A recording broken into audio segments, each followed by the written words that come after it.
जय माँ इंद्राक्षी। इंद्राक्षी धाम में दर्शकों आप सभी का हम हार्दिक स्वागत करते हैं। आज हम बहुत ही गहरे सब्जेक्ट के ऊपर आपसे चर्चा करना चाहते हैं। सब्जेक्ट है कुंडली जागरण। क्या व्यक्ति अपनी कुंडली जागरण कर सकता है? क्या व्यक्ति की कुंडली जागृत हो सकती है? क्या कुंडली एक जन्म में जागरण होती है या कई जन्म लेने पड़ते हैं? क्या कहीं पर सीख करके कुंडली जागरण की जा सकती है? क्या किसी को पैसे दे करके कुंडली जागरण की जा सकती है? अनेकों सवालों का जवाब आपको इस छोटे से अंक में मिलेगा। आइए शुरू करते हैं। सबसे पहली बात, एक जन्म में कदापि कुंडली जागरण नहीं होती। कई कई जन्म लग जाते हैं कुंडली को जागरण करने के लिए। पूर्व जन्म के संस्कार संचित हों, अच्छे पूर्व जन्म की साधनाएं आपके पास संचित हों, तो इस जन्म में कुंडली जागरण करना संभव है। और उसके साथ साथ भी शर्त है कि बहुत अच्छे गुरु के निर्देशन में आप कुंडली जागरण करें। हमारे शरीर में 60 चक्र होते हैं। इन 60 चक्रों को भेदना, ये ताले खोलना हर व्यक्ति के बस की बात नहीं है। कहने को कोई कुछ भी कह दे। हमने अनेकों लोग देखे हैं कि साहब हमने कुंडली जागरण कर रखी है, हमने कुंडली जागरण कर रखी है। अनेकों लोग ये कहते पाए जाते हैं। अनेकों लोग आपको क्रियाएं सिखाने लगते हैं। अनेकों लोग आपसे पैसे की डिमांड करते हैं कि इतने पैसे हमें दो, आपकी कुंडली जागरण करवा देंगे।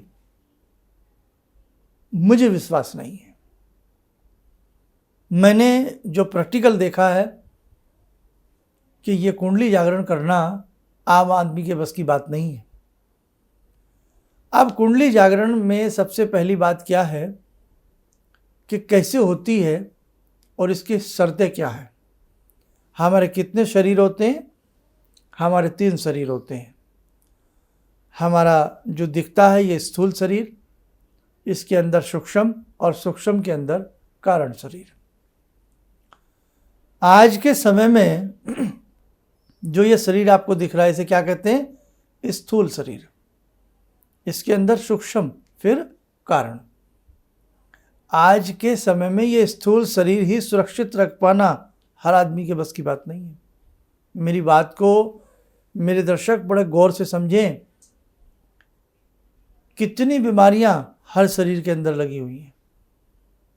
ये शरीर स्वस्थ रखना हर आदमी के बस की बात नहीं है। जब ये शरीर स्वस्थ रखना हर आदमी के बस की बात नहीं है, तो कैसे हम सूक्ष्म शरीर पर विजय प्राप्त कर सकते हैं? और सूक्ष्म के बाद कारण तो भूल ही जाइए।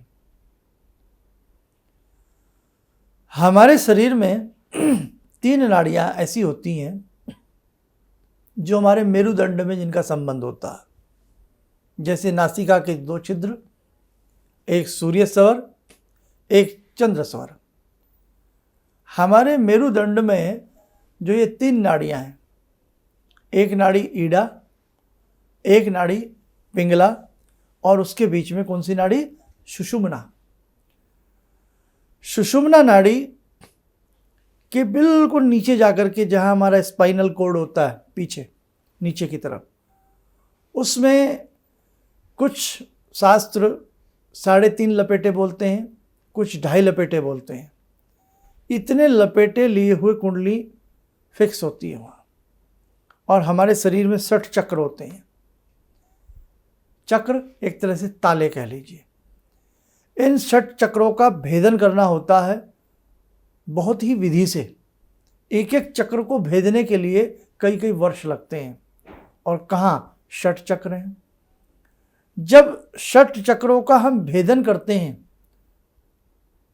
और अपने सूक्ष्म शरीर तक की चेतना में हम चले जाते हैं, तो नीचे जो 2.5 लपेटे लिए हुए कुंडलिनी है वो फुसफुसाती हुई जागृत हो जाती है। और जिसकी कुंडली जागृत हो जाती है, ये समझ लीजिएगा ज्ञान विज्ञान अपरा परा सभी विद्याएं उसको हस्तगत हो जाती हैं। मोक्ष की प्राप्ति होती है उसे। पहली बात, इन 60 चक्रों का भेदन करना हर आदमी के बस की बात नहीं है। सूक्ष्म शरीर पर नियंत्रण पाना हर व्यक्ति के बस की बात नहीं है। बहुत कड़े नियम होते हैं। हमारा आहार कैसा है, हमारा विहार कैसा है, हमारा ब्रह्मचर्य कैसा है, हमारी भाषा कैसी है, हम झूठ ना बोलें, हम सत्य का आचरण करें, हम यम नियमों का पालन करें। बहुत सारी ऐसी कठोर बातें हैं जो आम आदमी के बस की नहीं है। आम आदमी के बस की नहीं है। आप पूजा कर सकते हैं, भगवान को प्रसन्न कर सकते हैं, 100 बातें हैं, लेकिन कुंडलिनी जागरण करना नॉट चाइल्ड्स प्ले, बच्चों का कार्य नहीं है। कई कई जीवन निकल जाते हैं। हमारे परम पूज्य गुरुदेव पंडित श्री राम शर्मा जी, स्वयं उनका अनुभव है कि 3 जन्मों के बाद उनकी कुंडली जागरण हुई। और भी हमारे देश में ऐसे कई संत हैं जिनकी कुंडली जागरण है, लेकिन वो बताते नहीं हैं, क्योंकि ये एक बहुत बड़ा रहस्य है। इसको जितने भी हमारे युग पुरुष हुए हैं, हमारे ऋषि हुए हैं, वो छिपाते हैं। और खाली बर्तन हमेशा बजता है ना। खाली भिगोने में चमचा डालें, बजता रहेगा। और भिगोना खीर का हो, किसी चीज़ का हो, तो चमचे की आवाज़ भी नहीं आएगी इतनी। तो खाली जो बर्तन है वो बजते हैं कि साहब हमारी कुंडली जागरण है, तुम्हारी भी करा देंगे, लाओ 2 लाख रुपया। ऐसा भी हमने देखा है, सुना है।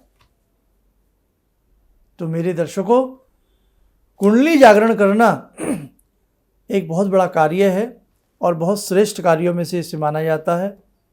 योग के माध्यम से और अनेकों और इसके नियम हैं। मैं यहाँ कुंडली जागरण करने की विधि नहीं बता रहा आपको, लेकिन आपकी भ्रांति दूर कर रहा हूँ कि आज का समय वो आ गया है, छलियों का समय है। हमारे साथ छल कपट होती है। कोई भी व्यक्ति आए और कह दे साहब हमारी तो कुंडली जागरण है, बस हम तो बहुत बड़े गुरुजी बन गए। हवा में ऐसे हाथ हिलाया, हवा में सोने की चैन आ गई, हाथ हिलाया अमरूद आ गया। आप नहीं समझते इनके पीछे क्या टेक्निक कार्य करती है। हम ऐसा कर क्यों रहे हैं? हम ऐसे हवा में हाथ हिला के आपको अमरूद क्यों खिला रहे हैं? हवा में हाथ हिला के पेन क्यों दिखा रहे हैं? हम क्या चाह रहे हैं? हमारी मनसा क्या है? ये तो जादू दिखाना हुआ। हम जादू दिखा रहे हैं आपको? हम जादूगर हैं? क्या हमारे ऋषि ऐसा करते थे? कभी सुना आपने? क्या वेद व्यास जी ने ऐसा किया? महर्षि वाल्मीकि जी ने ऐसा किया? तुलसीदास जी ने ऐसा किया? चाणक्य ने ऐसा किया? वांग भट्ट जी ने ऐसा किया? चरक जी ने ऐसा किया? अंगिरा जी ने ऐसा किया? गर्ग ऋषि ने ऐसा किया? पराशर जी ने ऐसा किया? मैं आपको अनेकों अपने संत, अपने प्रातः स्मरणीय गिनवा सकता हूँ जिन्होंने इस प्रकार के छुमंतर वाले चमत्कार नहीं किए। रामकृष्ण परमहंस आराम से लेटे हुए थे। शिष्य हाँफता हाँफता आया, बोला अरे गुरुजी कमाल हो गया। बोले क्या कमाल हुआ बेटा? सांस तो ले ले, तनिक सांस ले, सांस चढ़ रही है तेरी, बोल क्या हुआ? बोले गुरुजी मैंने देखा एक संत गंगा पर चल करके गंगा को पार कर लिया, उन्होंने नदी को पार कर लिया। बोले अच्छा। बोले और तू कैसे आया उस पार से? बोले मैं नाव में बैठा। बोले कितने पैसे दिए नाव वाले को? बोले 2 पैसे। कि तूने नाव कितने पैसे में पार की? बोले 2 पैसों में। तो बोले 2 पैसे में जब तू साधारण व्यक्ति नाव पर पार कर सकता है, तो जो ऐसा खेल दिखा रहा है पानी पे चल के, उसकी सिद्धि कितने पैसे की हुई? 2 पैसे की सिद्धि हुई। तो मेरे दर्शकों, मेरे साधकों, जागरण का समय है, अनुभव का समय है, परिपक्वता का समय है। इस प्रकार के जाल में ना फंसें। इस प्रकार के नेटवर्क को समझ करके ये न समझें कि ये बहुत बड़ी चीज़ है कोई। कर्ण पिशाचनी की साधना एक और होती है। कर्ण पिशाचनी की साधना शमशान में भी होती है, वीराने में भी होती है, खंडहर में भी होती है। और कर्ण पिशाचनी जब सिद्ध होती है तो ये साधक के कान में बताती है, किसी के भी भूत का तो बहुत अच्छे से बताती है ये, यानी कि उसका बीता हुआ समय। जिसको ये सिद्ध होती है तो वो कान हमेशा ऐसे करके रखता है। क्यों? वो कान में बोलती है, कान में बोलती है। जैसे आप दरवाजे पे आएंगे, मिसाल के तौर पे आपका राम नाम जो है वो राम नारायण है, तो वो बता देगी देखो अभी एक व्यक्ति तुम्हारे पास आ रहा है, उसका नाम राम नारायण है, वो किसी से पीछे लड़के आ रहा है, आज उसकी पत्नी ने उसे खाना भी नहीं दिया। तो जैसे ही तुम्हारे सामने वो व्यक्ति आएगा, वो कान में तुम्हारे बोल चुकी है। आपने कहा आओ बेटा राम नारायण। अरे गुरुजी आप तो मेरा नाम जान गए, आप तो बहुत बड़े साधक हैं। हमें तो बेटा ये भी मालूम है कि तुम रास्ते में लड़के आ रहे हो। अरे गुरुजी, अरे बेटा हमें तो ये भी मालूम है आज बीवी ने तुम्हें खाना नहीं दिया। तो देखो भाई कैसा तमाशा आता है, जब इतना कोई बता दे तो साहब हम तो पैर ना छोड़े। तो इस प्रकार की जो सिद्धियां होती हैं ये क्षणिक सिद्धियां होती हैं। कर्ण पिशाचनी की सिद्धि, बहुत साधक मेरे पास आते रहे, कर्ण पिशाचनी की गुरुजी सिद्धि कराओ, हमें इसके रहस्य बताओ। नहीं, मैं कर्ण पिशाचनी की सिद्धि की राय नहीं देता। क्यों? इसकी सिद्धि करने वाले को कभी भी ढंग से मृत्यु प्राप्त नहीं होती, और जब वो मरता है उसके बाद भी उसकी दुर्गति होती है। और कई अनुभव ऐसे सामने आए हैं कि उसकी आत्मा को ही मुक्ति नहीं मिलती है। तो इस बात को तो मैं यहीं समाप्त करना चाहूँगा। तो इस प्रकार की प्रलोभन वाली सिद्धियाँ हमारे साधकों को कदापि नहीं करनी चाहिए। और बहुत सारी साधनाएं हैं, किसी अच्छे गुरु के निर्देशन में सीखी रहिए, लेकिन कुंडलिनी जागरण करना ये इतना आसान नहीं है। भगवान किसी का गुलाम नहीं है कि हमने एक अगरबत्ती जलाई और हमने 2 लड्डू चढ़ाए और 10 दिन माला लेके हमने हूँ हूँ किया और भगवान आ गए, बोल क्या मांगता है। इतना आसान नहीं है।